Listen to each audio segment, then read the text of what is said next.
Hello दोस्तों, स्वागत है फिर से मेरे एक नई वीडियो। प्यारे बच्चों, आज की इस वीडियो में कक्षा 10 हिंदी का बहुत ही महत्वपूर्ण खंड काव्य लेकर आ गया हूँ।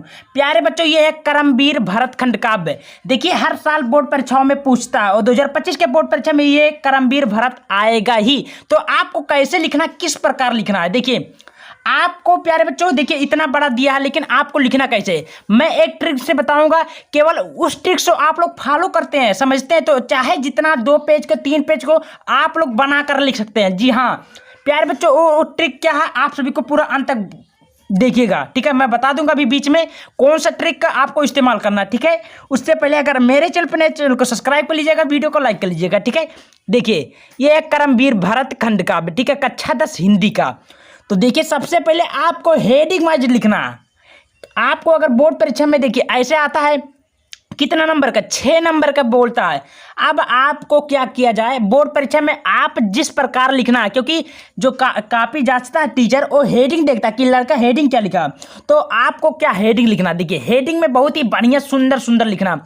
सबसे पहले लिखना करमवीर भरतखंड का काव्य। क्लियर बात। चलिए, अब उसके बाद में आपको काले पेन से, मैंने 3 पेन का यूज किया हूँ, लेकिन आपको केवल 2 ही पेन का यूज करना, काला और नीला पेन का, ठीक है, कोई दिक्कत नहीं है।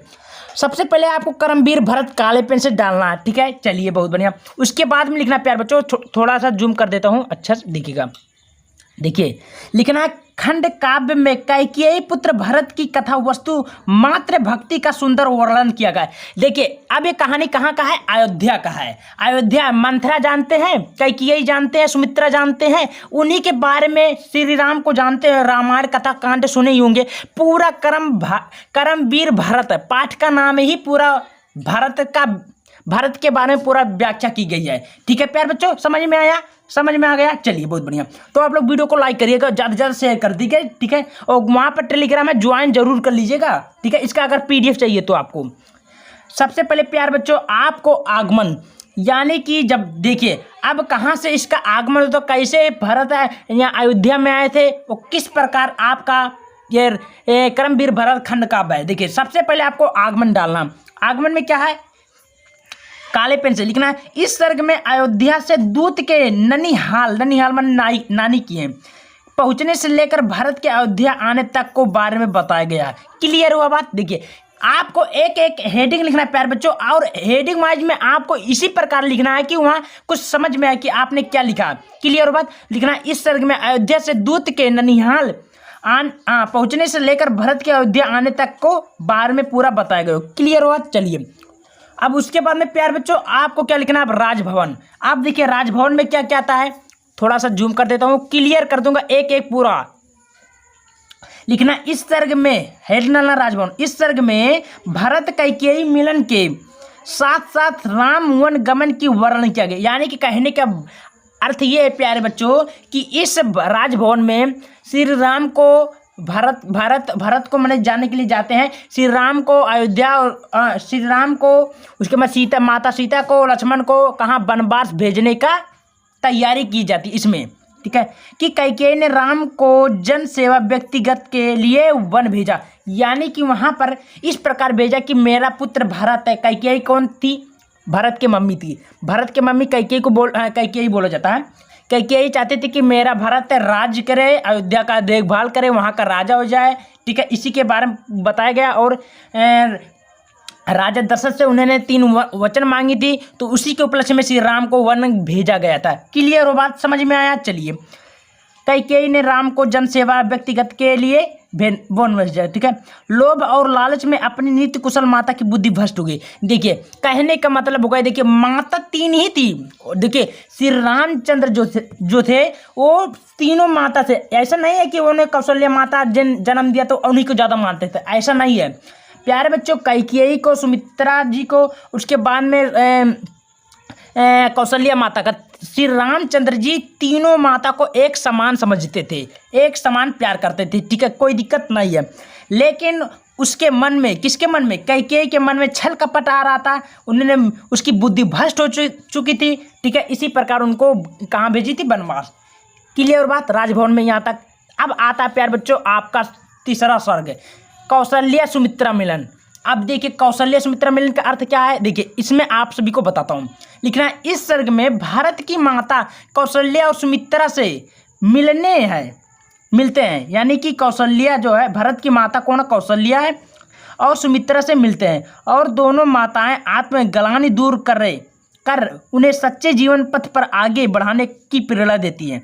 अंत में सुमित्रा भरत से कहती है कि तुम अपने मन से क्षोभ त्याग दो और हम सब की तरह पथ प्रदर्शक बन कर अपने कर्तव्य का पालन करो। देखिए कहने का मतलब यह प्यारे बच्चों, देखिए क्या कहती है कि जो सुमित्रा माता जी हैं वो भरत से कहती है कि बेटा तुम अपना जो है लालच त्याग दो और अपने माता के कहे अनुसार उनकी आज्ञा का पालन करो। भाई देखियो माता जो कहती है सब सही कहती है अपने हिसाब से, तो माता का पालन करना अनिवार्य है ना।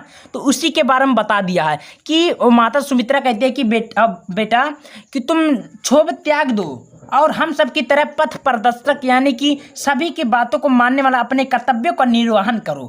क्लियर हो बात? चलिए अब प्यारे बच्चों आपका अगला क्या है, वनगमन। वनगमन में क्या है आपको लिखना, इस सर्ग में भारत के वन प्रस्थान का वर्णन किया गया। यानी कि जैसे कि भाई सब लोग जानते होंगे कि श्री रामचंद्र जी भरत को बहुत ही प्रेम करते थे और भरत भी श्री रामचंद्र को हर आज्ञा का पालन करते थे। तो जैसे श्री रामचंद्र जी माता सीता लक्ष्मण जी अयोध्या जाते हैं, सेम उसी प्रकार का भरत भी जिद कर लेते हैं कि हमको राज सिंहासन नहीं चाहिए, हमको अपने भैया चाहिए श्री रामचंद्र जी। वो भी जंगल में जाते हैं, वहाँ घर और सब त्याग देते हैं, मतलब साथ नहीं जाते हैं, जाने के लिए जिद करते हैं, लेकिन प्रभु श्री राम मना कर देते हैं कि बेटा ओ बाबू तुम ना आओ, भाई तुम ना आइए, तुम राज सिंहासन संभालो, ठीक है। लेकिन वो अपने भाई से प्रेम करते हैं। उन्होंने कहते हैं मेरे भैया जब नहीं है तो हम भी नहीं रहेंगे, इसलिए वो जंगल में जाते हैं श्री रामचंद्र जी के जैसे वो भी अपना सब कुछ त्याग देते हैं। क्या है इस तरह में भारत के वन प्रस्थान का वर्णन किया गया। इसमें निषाद राज की राम की भक्ति एवं सेवा भावना का भी सुंदर वर्णन किया गया। निषाद राज सबको नदी के पार ले जाने के बाद भारत में प्रयाग में भरद्वाज ऋषि के आश्रम में पहुंचते हैं। राम के चित्रकूट में निवास का समाचार जानकर भरत और शत्रुघ्न की सहायता से राम के नाम पर पैदल यात्रा अयोध्या का शासन चलाते हैं। देखिए कहने का अर्थ यह है प्यारे बच्चों, इस गमन यानी कि वन गमन में कहने का मतलब है कि निषाद जी जानते हैं नदी के पार श्री रामचंद्र जी माता लक्ष्मण सीता जी को नदी के उस पार ले जाते हैं, वहाँ सब कुटिया उटिया बनाकर रहते हैं। उसके बाद में चित्रकूट में जाते हैं, वहाँ ऋषि भरद्वाज का आश्रम पड़ता है, वहाँ पहुँचते हैं। उसके बाद में वहाँ सब कांड होता है। उसके बाद में लंका माता सीता को हर लेते हैं। उसके बाद में रावण का अंत तो हो जाता है। उसके बाद में जब वापस आते हैं तो क्या कहते हैं, सबसे पहले भरद्वाज जी के आश्रम में आते हैं, वहाँ उनको प्रणाम करते हैं। वहाँ से उसके बाद में पैदल यात्रा आते हैं, श्री रामचंद्र जी के सूचना भेजवाते हैं बजरंगबली से कि कहते हैं कि जाओ कि बता दो भरत से कि श्री राम उनका भाई बड़ा आ रहा है, ठीक है। सब लोग पैदल यात्रा का गमन करते हैं और अयोध्या की ओर चल पड़ते हैं। तो प्यार बच्चों इस करमवीर भरत का खंड काव्य यहीं तक रहेगा, ज़्यादा बड़ा नहीं करेंगे। समझ में आया? अगर समझ में नहीं आएगा तो बताइएगा, मैं उसका एक वीडियो और बना दूंगा। लेकिन प्यार बच्चों अगर इसका PDF चाहिए तो PDF में कहाँ मिलेगा?